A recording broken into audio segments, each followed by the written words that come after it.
Venerable brother, venerable sisters, Dhamma friends. So we are going to start the second Dhamma discussion. So as usual, Shalini is ready with written questions, reports. So we will start with written questions. Avasarai Bhante, there are 8 questions. Right. Question number 1. Dear Bhante, I have never learned walking meditation properly. Could you kindly explain the technique? I understand I must observe or feel each step, but should I repeat something mentally while walking? And where should my gaze be, in front or on the ground? Thank you. Yeah, let me give a kind of then. Now, particularly you are asking the walking meditation. So walking, as you know, as another posture. So the point is that each posture we can use to establish mindfulness. So at the beginning, whenever we are sitting, so we are trying to establish mindfulness. While walking, trying to establish mindfulness. Lying down, standing, each and every posture, we are trying to be mindful. So the basic idea is not allowing the mind to get distracted as it is used to. But now very much like we are binding our attention to the body. So the Satipatthana basically has this first step where we find a kind of an object and we are binding our mind there. We are establishing our mind there. So that mind can't wander. So say come to the walking. So therefore at the beginning you just allow the body to naturally walk and be aware of this walking posture. The body is walking from this end to the other end. There's a body movements are happening. So kind of a very simple type of an awareness. And then the other thing is, now say for example, you need to little fine tune your attention. Then probably we are recognizing particularly the sensations. Say your foot is touching the ground. And that each sensation you are now trying to establish mindfulness, but not particularly the whole body, but say that sensation. Right foot is touching the ground, it is maybe little gross what you experience, and that becomes your object of attention. And there, now even though I say like this, so the mind may encounter various difficulties, various thoughts can come, and whatever you see can be distracted. And then what you hear might get caused to distract. So as a result of that, it is difficult. So in order to facilitate this process, we do a kind of a noting or labeling, we can say. So when your right foot is touching, so you can recognize that sensation and you kind of mentally verbalize it as, oh, yes, it is right. And then left foot is touching the ground, you can recognize it, okay, it is left. Again right, again left. So it is not that you are using your mouth, you are telling, rather using your mind, that particular action, that experience. We are experiencing right foot, okay, this is right. Left foot, okay, this is left. This is right, this is left. So this is helpful at the beginning because it is very much like the physical activity being confirmed mentally. So typically our bodily movements are not properly acknowledged in a way. But now there is a bodily movement and bodily sensation and you are acknowledging it. Yes, it is the right foot. Yes, it is the left foot. I didn't misunderstand it. It is the right. I am quite sure about it. So in one sense, so we can say you are applying your mind to where the foot is touching, and then you are very much like confirming your attention is there and you are keeping your attention for a while. So vitakka and vichara. So vitakka is where you are applying your mind to where the body is touching, the foot is touching, and once you apply there, now you do a little bit of examination, keeping your attention there, trying to recognize. So all that comes as a vichara, what we call as a sustained attention. So these two we need to understand. And where are your eyes? So eyes actually doesn't need to focus on any of these. So it is not that we bend our head and look at the body sensations through the eyes. That is not the point. And again, it is not that we look around, then you might get distracted. So through the eyes, you are just looking little forward, just to guide you. That's all. So this meditation is not through your eyes where you can see, but through your mind where you can feel.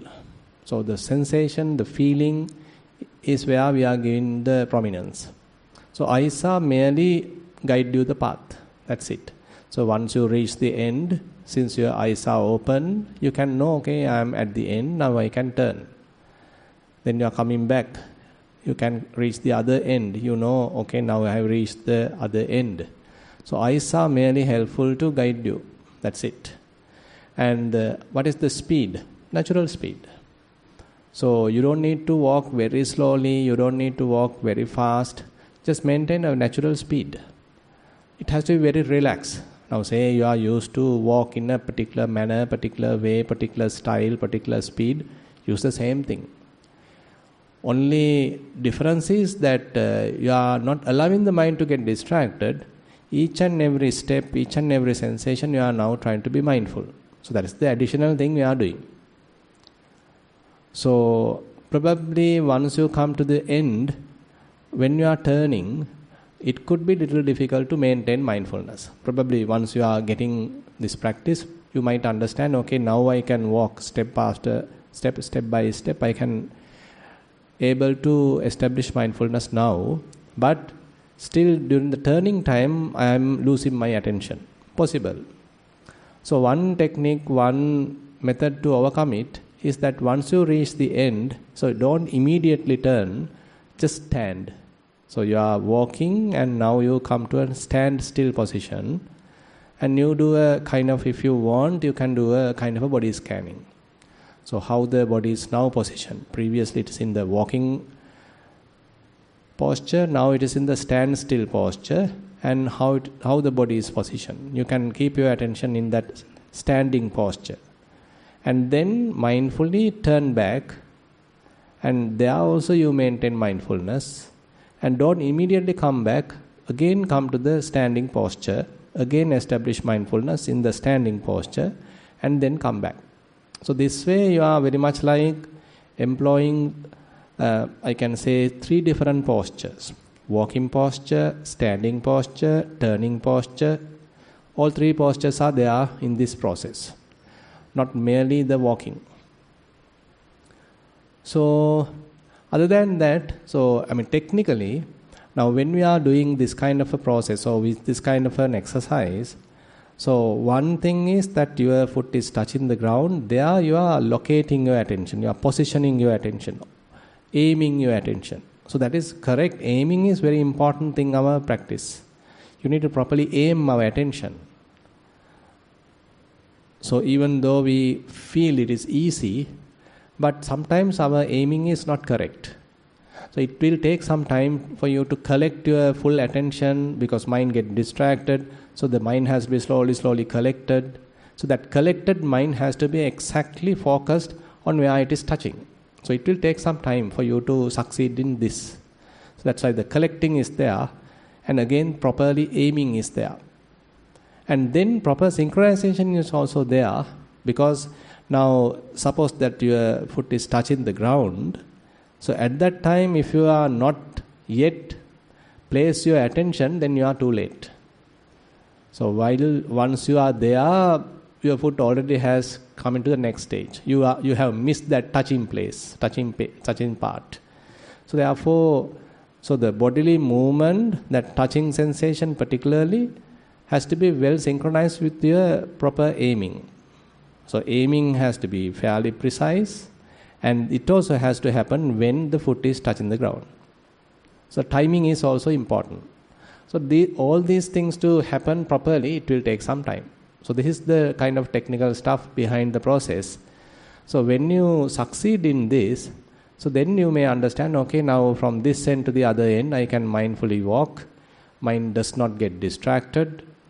And mind is getting fairly easy now, very much like lighter, less distractions, and so it is less burdened. Even though I see things, mind is not going after them, but it is possible to pay attention to particularly to this sensation. So likewise, the improvements are possible, and you can notice those improvements.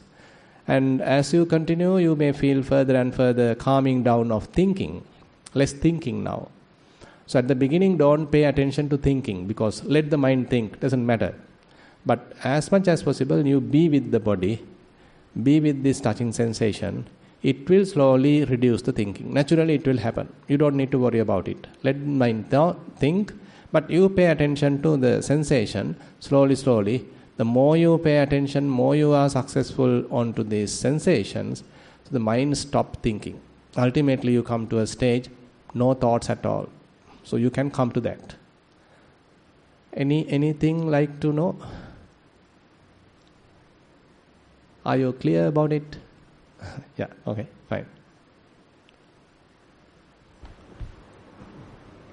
Most respected Bhante, yesterday after listening to Bhante's Dhamma sermon, I got a very peaceful state and I was able to maintain it during the night while doing the meditation as well. Today early morning I got a very clear mind, and in one occasion I was unable to understand whether I am in a sitting or standing posture, as I didn't feel the body sensation properly.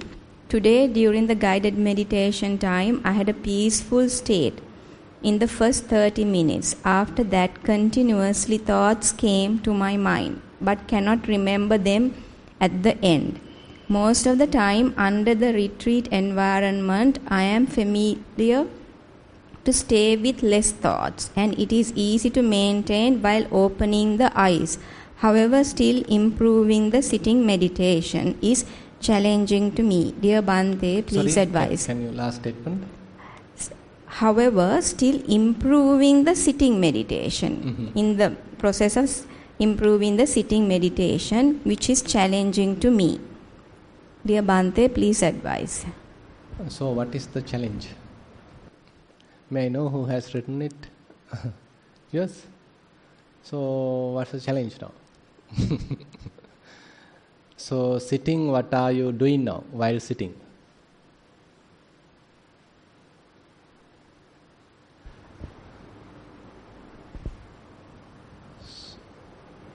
Yeah. Avasarai Bhante. Yeah. Actually, I don't have any one specific Object. Correct. Do you need? No, at the beginning, definitely we need an object, as we already discussed. So we have to allow the mind to hold on to something, otherwise it loses its ground. Now later we are coming to a groundless state. Now the mind doesn't need a ground, mind doesn't need an object. So keep it free, keep it groundless, keep it objectless. So, but it is not a wandering mind, by the way. Now typically, at the beginning, if we don't give this kind of an object purposely to hold on, then mind will jump to its own agenda. Okay, it will go to the past, to the future, daydreaming, fantasizing, thinking, all those things are there. But now, once you develop fair amount of mindfulness, Vipassana and all that, and say you are able to maintain an ungrasping state of mind, that means it doesn't grasp anything. Even though you give the complete freedom. Now it's a kind of a mature boy. Bhante, sometimes I am getting dark place. Dark what? Dark place. Just Plate. proceed. Dark place. Just dark place. Place. Yeah. Yeah, just be there. Yeah. It's depend on the day. I Right. don't know exactly. I cannot say this is the way I am doing. Right. Sometimes it's getting the dark place. Sometimes just staying. Restraining. Just staying. Right, Yeah. right. And sometimes element vibrations are coming. Yeah. Sometime- Don't, element vibrations are, when they are coming, don't anyway purposely pay attention to them. As much as possible, you keep the mind free now. Because you know that in the Vipassana or in Satipatthana, so reaching this non-grasping state is also one achievement, we can say. Because that is where we understood There is no purpose, there is no point of holding on to anything. That's an insight. Because everything has to be let go of. Everything is not worthy of grasping. So this is an insight. So once the mind has that insight, let me promote that and keep it free. Now we don't need it back to hold on to another thing. So that's why I said, do not purposely pay attention to anything. Keep the mind relaxed as much as possible, objectless, groundless. But it may not grasp even though you give the complete freedom. So even though I am telling like this, still the asava, anusaya are still operative, fetters are still there, defilements are still there. So time to time the fellow may go and grasp something. Then release it. So in a way we are doing a kind of a Patinissagganupassana. So Patinissagganupassana to do, so you are able to recognize an emptiness in a way. No object, nothing is there. You are capable of keeping your attention on that nothingness. At the same time, in case mind go and grasp something, you are able to recognize that, you are fully aware of that movement, and you let go of that grasping and you come back and rest back in the emptiness. Yeah, Bhante, now doing the walking meditation, I can manage it. I can understand the instruction and I can do that. But for the sitting one is the problem. Sitting also just be. Yeah, but I can't stay long hours. Sit long hours. Yeah. So what happened? Something will happen. Something will happen. So that's possible because sitting is more into the concentration. Because naturally the mind go and concentrate and go and stuck with something. That is possible. But the walking is more free, quite open, wide open. But sitting, once we close our eyes, slowly, mind go and latch with something. Can sit on something, establish on something.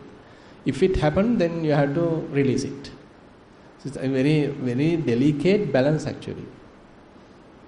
Yeah, that's why, Bhante, during the walking meditation, at the end I am standing and I can stay 5 minutes like that way, short time. Right. I can manage it. Right.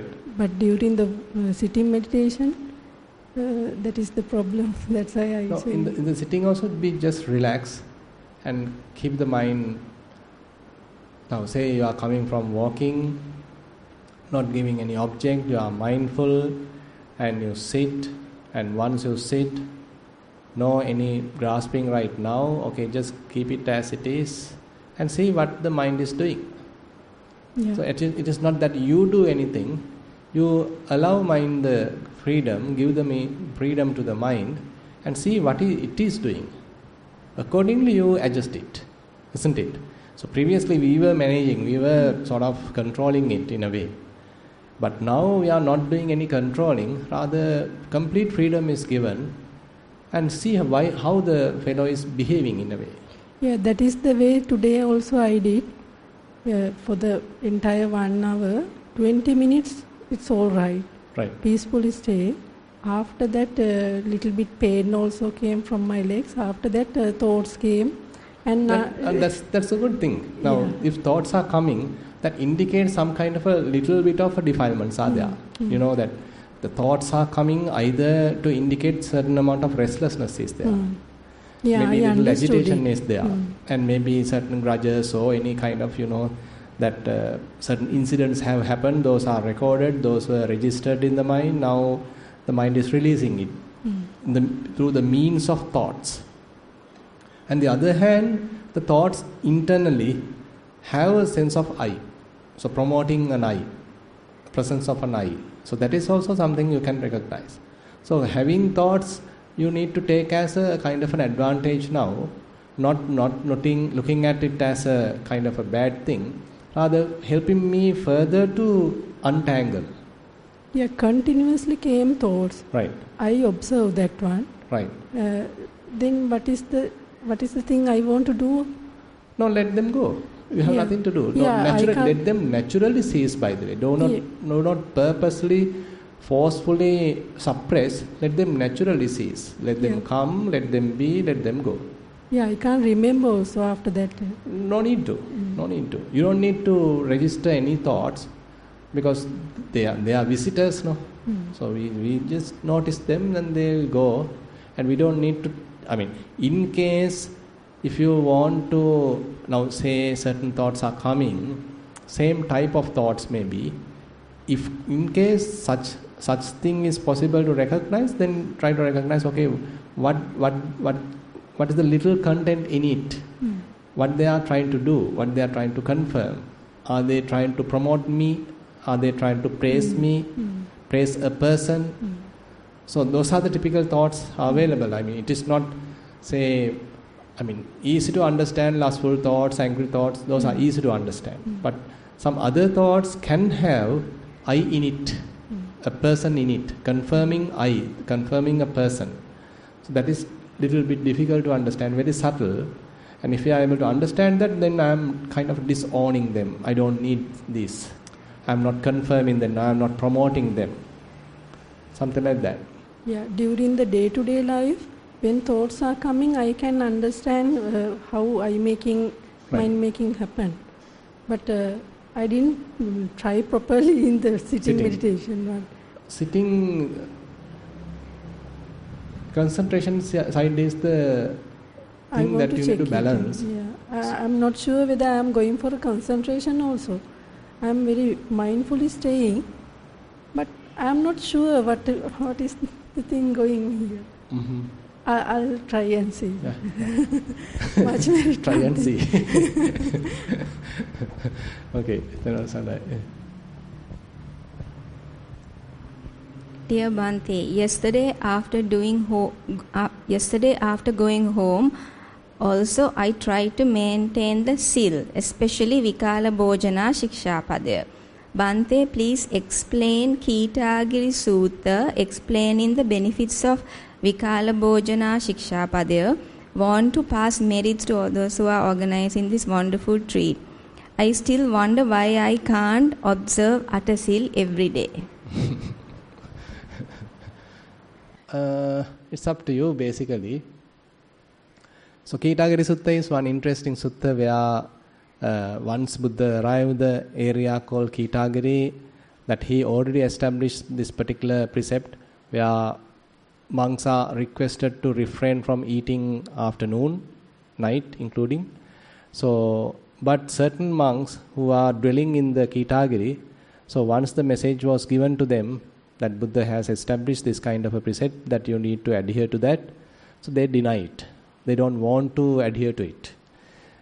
And then Buddha has to summon them and advise them, try to convince them. So this sort of a thing has happened. So maintaining Vikala Bhojana Sikkhapada, so refraining from eating, at the beginning may appear a little difficult because the body used to eat and it needs a lot of food. But slowly you may develop kind of a confidence, okay, I can manage. So not a big deal.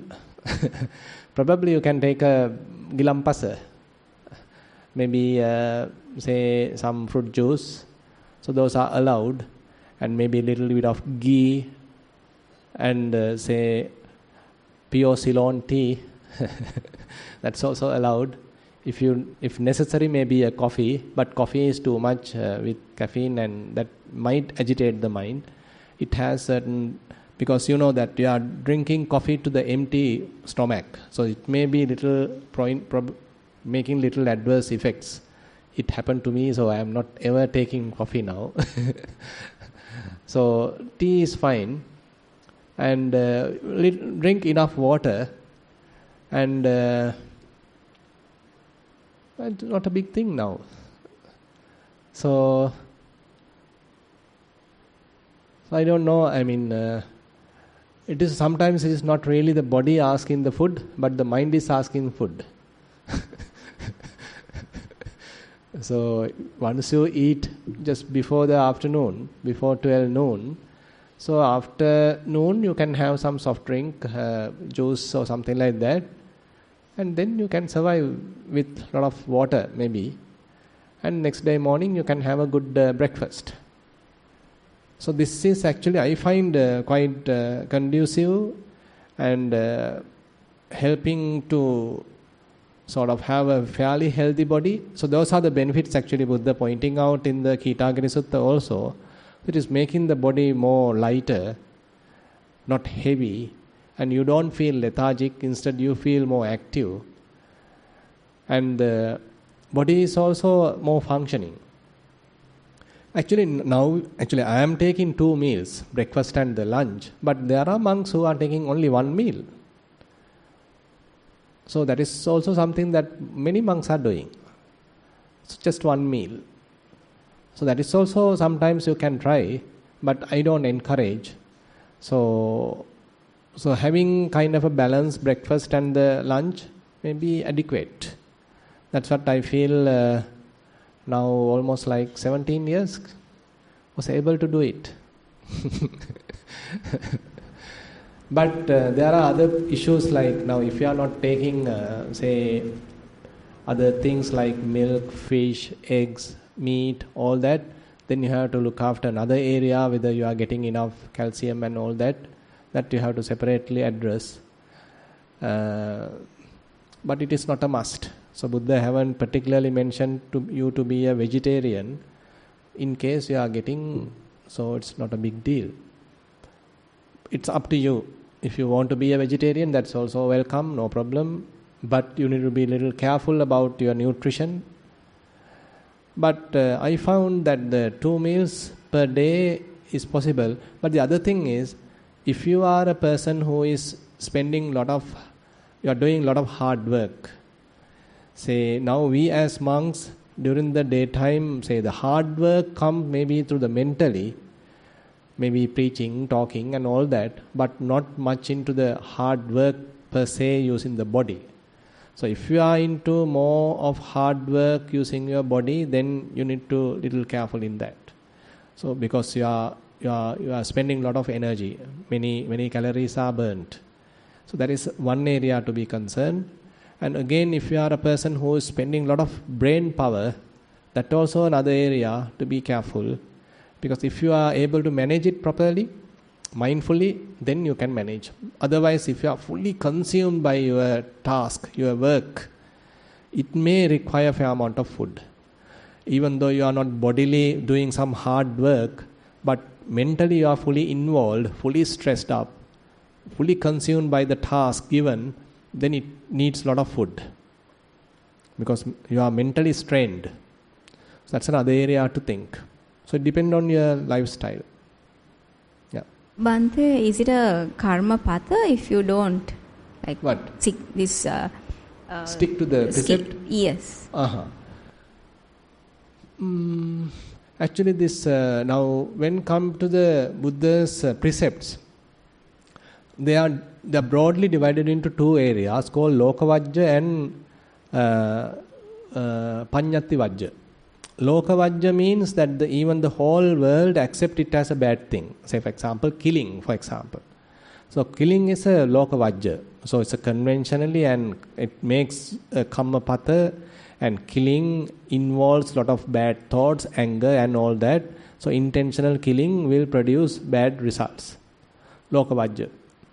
But Panyati Vajja are there where concerning about a certain Buddhist monastic code, kind of a behavior, more turn into the spirituality, then Buddha established some more precepts like. Now say for example, we as monks, we have to use 3 robes. Particularly we have to keep them in the morning with ourselves. And so likewise certain other rules are there to which we need to adhere to. So those are not Lokavajja by the way. Those are Panyati Vajja. So the Buddha has mentioned these things. Okay, monks, you need to adhere to these precepts. So adhering to them is actually as a kind of a respect to the Buddha, respect to the Vinaya, to the discipline. So something like that. So therefore, being a monk, if you ignore that, it can be a little bit of regret happening in the mind.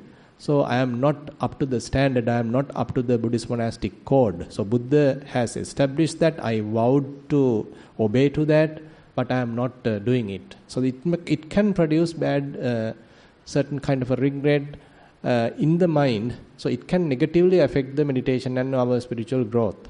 So that's why, so we have to, as much as possible, protect both sides, Panyati Vajja and the Loka Vajja both. So the Panyati Vajja, if we completely ignore, it can produce a little bit of negativity in one's mind. On the other hand, more we are trying to adhere to them in a more, say, humble way, and then it may give you another positive atmosphere in the mind. So I am trying my best. It doesn't mean that I am able to 100% adhere to each and every rule perfectly. That's also difficult. If your intention is more genuine, time to time you might get sort of lose certain areas. You can come and confess and do the proper remedy, but your intention is more genuine. Then that genuine intention makes you quite happy, and you feel that I deserve further improvement because I am doing well. So compared to my previous occasions, okay, I am now maintaining proper sila. That gives you some proper type of positive atmosphere in the mind. Yeah. Thank you, dear Bhante. I am new to meditation. I have been doing the sitting meditation where I try to focus on the in-breath and out-breath near nostrils. But maintaining my focus has been challenging. When I, 1, increase my speed of breathing, 2, Sorry, I lost my maintaining my focus has been challenging. Number 1, when I increase my speed of breathing. So you are not supposed to. So basically, so in this practice, so you are not trying to control breathing. So don't artificially try to make it speedy or slow or forceful. Allow the body to naturally breathe. So you are not supposed to control breathing. Yeah.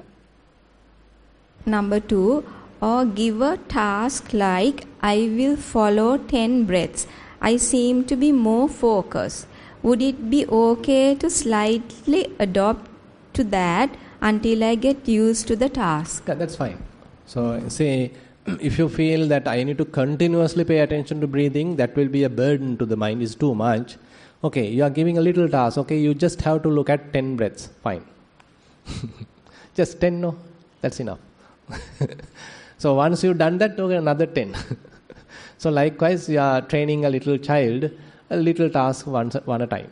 So one little task at a time, and then that done well. So it's like a child, you are training yourself. So therefore, have a little bit of compassion, and as you said, maybe just 10 breaths, maybe just 5 breaths, maybe 1 breath. So while you are looking at the in-breath, you don't need to worry about the out-breath also. When you are looking at the out-breath, you don't need to worry about the in-breath. So very much like you are simplifying your attention. You don't need to have a big plan. Very serious big plan will be a hindrance.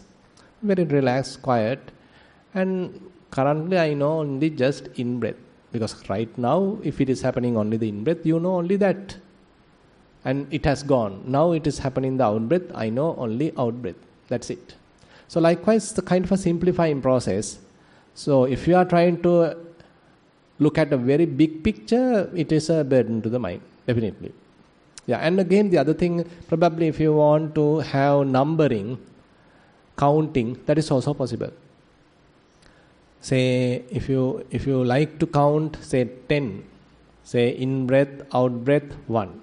Next in breath, out breath 2. Next in breath, out breath 3. So likewise you can continue till 10, and if you succeed without any issue, then again come back to 1. Again 10. Again come back to 1. So same thing actually. You employ the counting method, and that is also possible. And in between, assume that your mind get distracted, then come back to 1 again. So say while at 6, your mind get distracted. Then as a punishment, come back to 1 again. So you couldn't succeed till 10, but you were distracted, but come back to 1, again continue. Later, once you feel, okay, now I am confident, I can properly manage this method, now avoid counting. Maybe you can employ a little thing like in, out. You don't need to use 1, 2, 3, 4, 5, 6, just in, out. kind of simplifying further, less burden to the mind. And assume now you are succeeding in that also. Now even drop that. You don't need to use in, out, just have a very silent mind. So it's a kind of a training actually. So you are using all these little techniques to refine the attention, focus your attention, collect your mind, and once you are succeeded, you drop that. Yeah.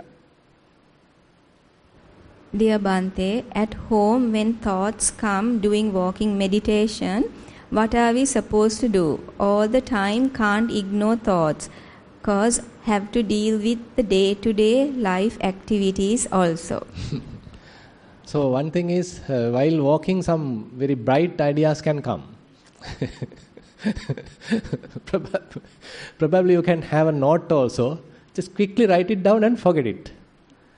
Throw it away and come back to walking.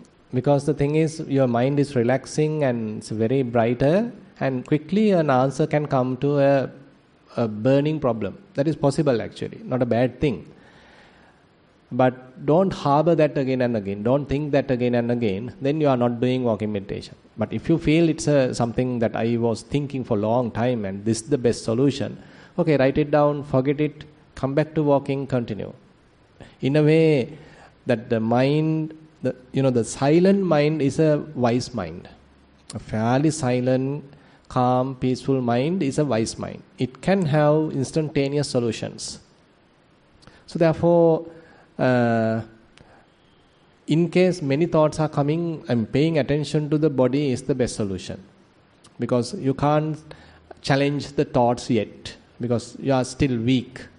But later, if you feel now and confident, you can try. Challenging the thoughts, challenging in the sense you are facing them, you are recognizing how they are coming and if possible, probably what is the content. And if not need to pay attention to the content, probably their behavior, how they are coming, existing for a while and they are disappearing. Again another one coming, existing for a while and then disappearing. So very much like one after the other, not as a bunch, as a group, but one after the other. Then you can see the reality properly. Previously you didn't understand that, but now you can say thoughts also have the same nature.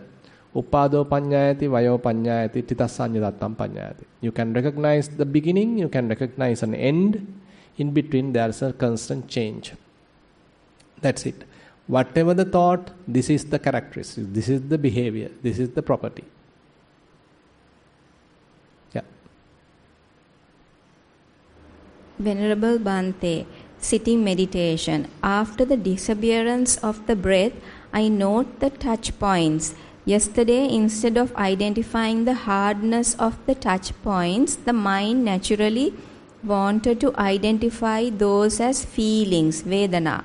Today, in addition to identifying them as touch points and feelings, mind naturally wanted to note them as perceptions, Sanya, and finally as a thought. When those touch points were hard, initially identification was hardness. Then when that became subtle, it was identified as feeling. When everything became like one thing, it was identified as perception. And mind told me then it's just a thought or sankhara. Is this identification noting process correct? As it came to me naturally to the mind when observed different stages closely. We can say to some extent correct, because these 5 aggregates are working together. So when you are recognizing hardness, actually there's a feeling tone available there, but we are not paying much attention to that. Maybe while you are recognizing hardness, the feeling part is more neutral.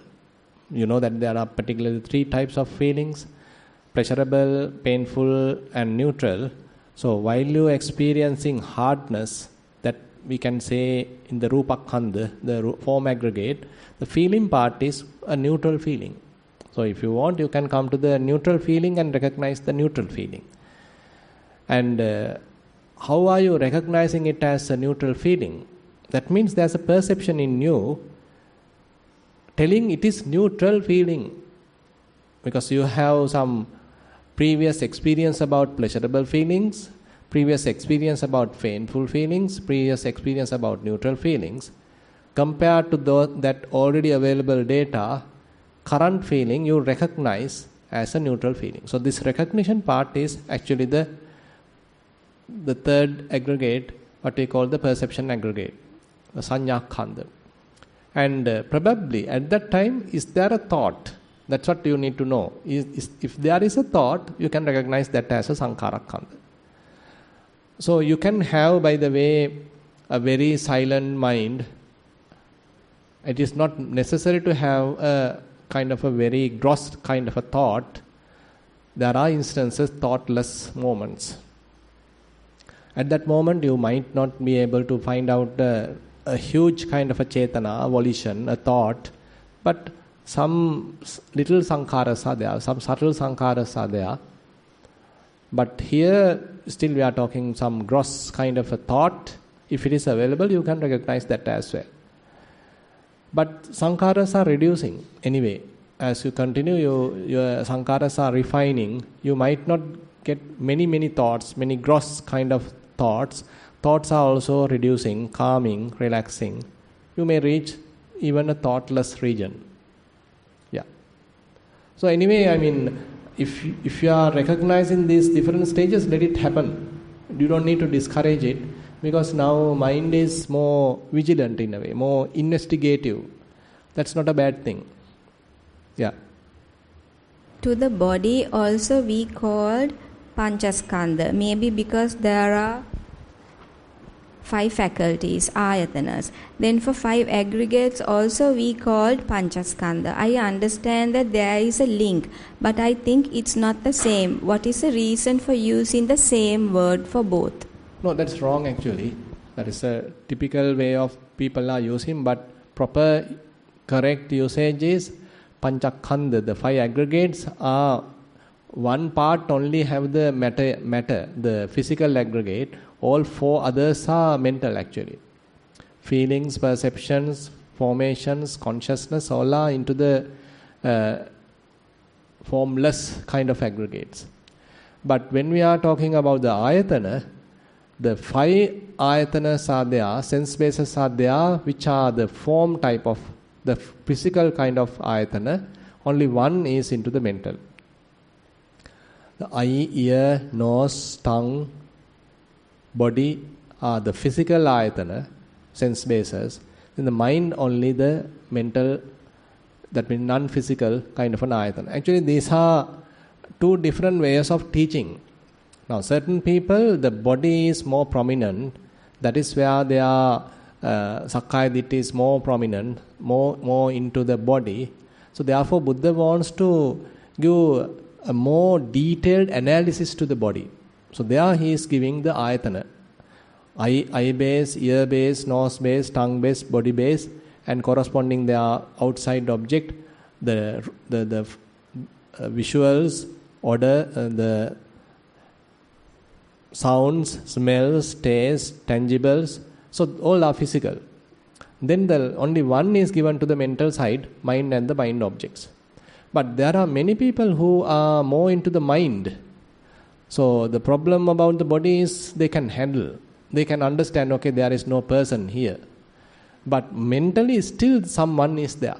So for them, the mind's part, the mental part, now Buddha is dividing into more comprehensive areas. Only 1/5 is form, 4/5 is actually the mind. Feelings, perceptions, formations and the consciousness. All are mental. All are into the formless. I mean, you don't need to practice both. You can practice whatever you like, but these things can swap, by the way. You can't easily understand, I mean, where really my problem is sometimes. Anyway, start with Kayanupassana, then that is much easier. That is very much like the entry point. Walking meditation. Today, able to keep focus on feet quickly rather than yesterday. Less thoughts invaded my mind. Maybe yesterday also I was practicing the same. While practicing, I thought is this really me who's doing this practice? As a dead body, can't practice like this. Me like a ship moving forward because of air, sattva puddgala shunya bhava, nama roopayak pamanak bhava. When sitting, first 1 minute Buduguna bhavanava, second my loving metta bhavanava, third usually I do anapana sati bhavanava. When having meals, I observed how quickly the taste occurred and disappeared. Thoughts about non-permanent nature and understood nothing to get attracted to. But I got low bear when looking at colorful meals. How to work on that, Bhante? Yesterday also we discussed about the greed related to the food. So actually, Venerable Dhammobhasa reminded me about being mindful while eating. So that is also a very good method, where being mindful each and every lump sum, and then you may understand, okay, you are not being, if it is greed arise, then that also you cannot. Okay, that is the greed arise, that also you cannot. So then the eating becomes kind of a meditation. So there are instances that certain monks even attain while eating, because they are fully mindful about the eating process. So being mindful, establishing mindfulness while eating is a very good practice. So at that time you may understand, okay, now I can't overeat because I am fully aware what is happening. So if it is too much greediness, then that also you can notice, and overeating can be noticed.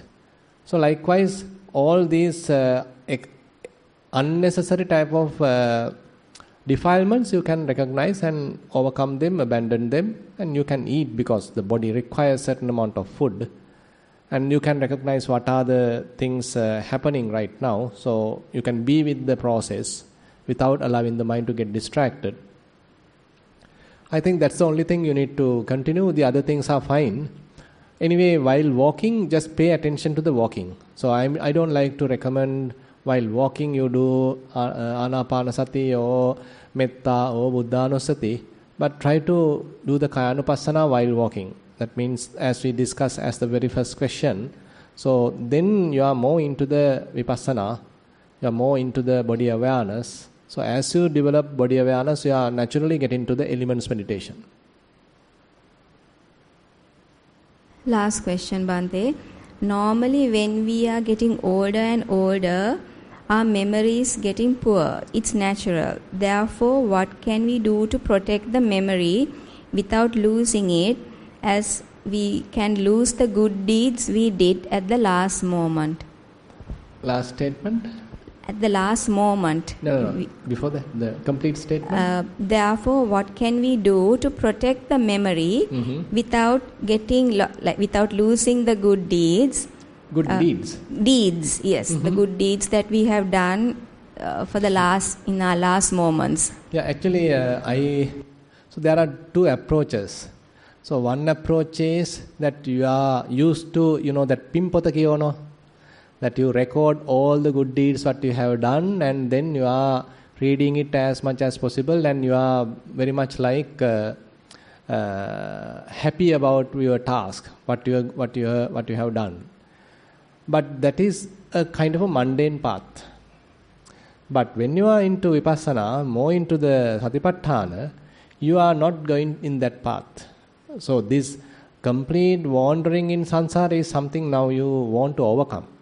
You don't want to memorize all the good deeds and again memorizing them, taking them to the mind and enjoying them and preparing a self.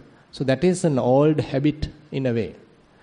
That is now you are disclaiming. That is what now you are disclaiming. So therefore, in that path, you don't need much memory.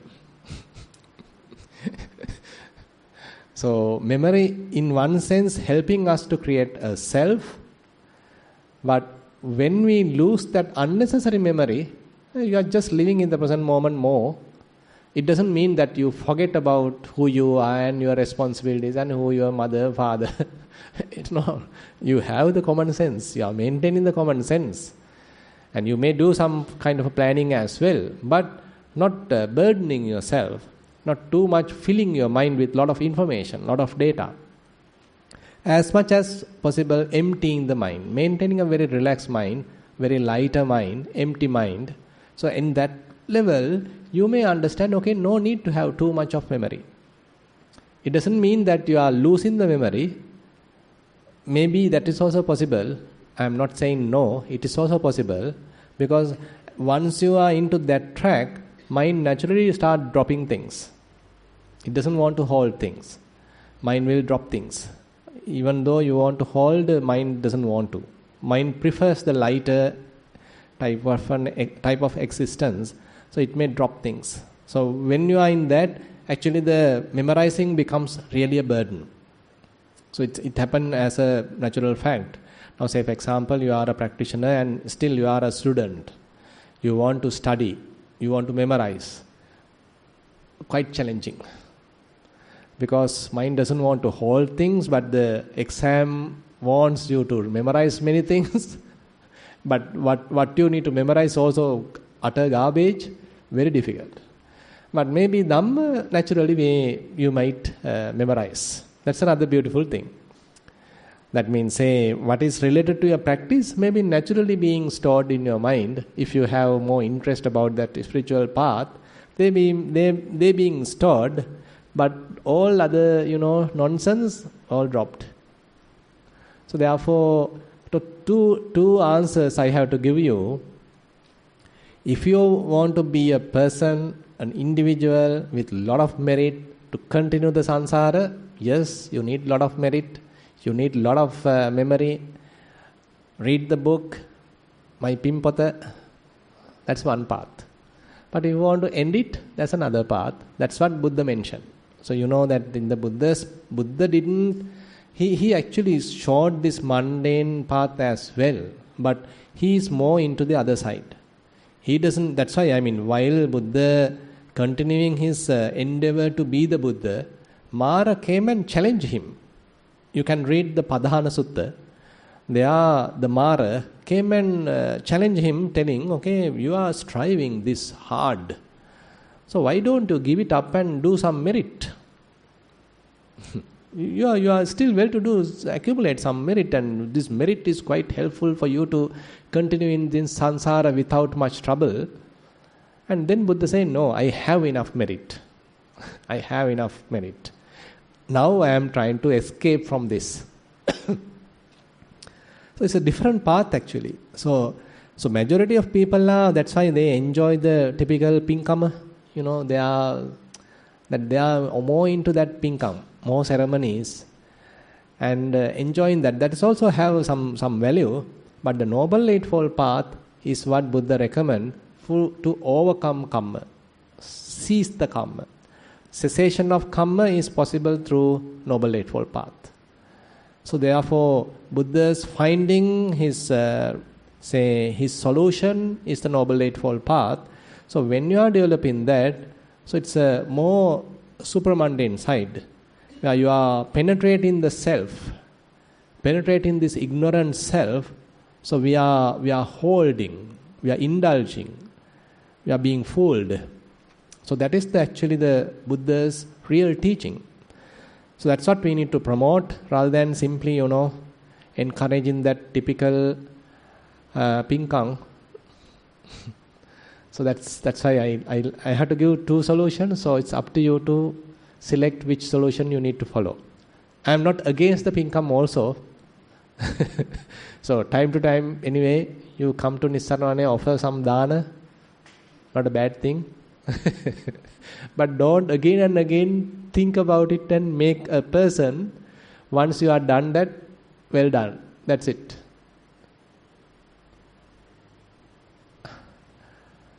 So this is an interesting path in a way. We need certain merit power. But another type of merit is required to abandon the delusion. Isn't it? So you are penetrating the delusion. So that's why you can read some information related to the karma.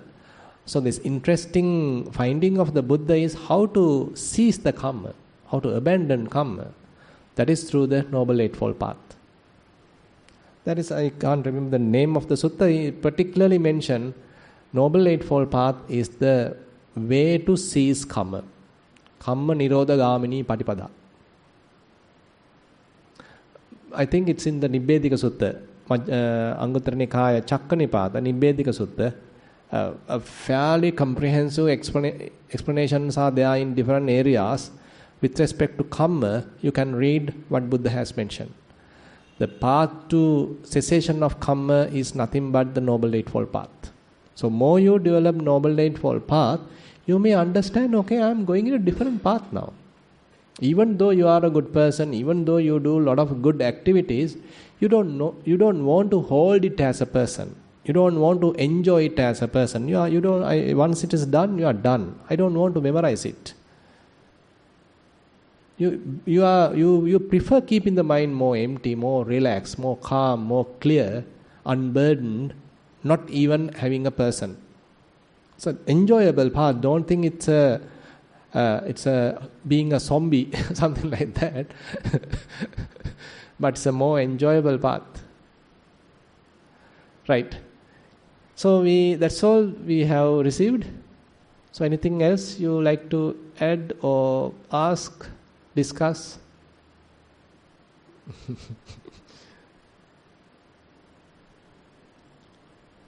No more questions?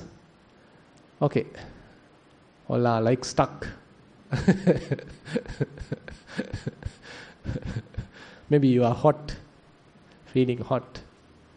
Okay, then we'll stop here and we'll have the Dhamma discussion at 4 p.m. Thero Sannai.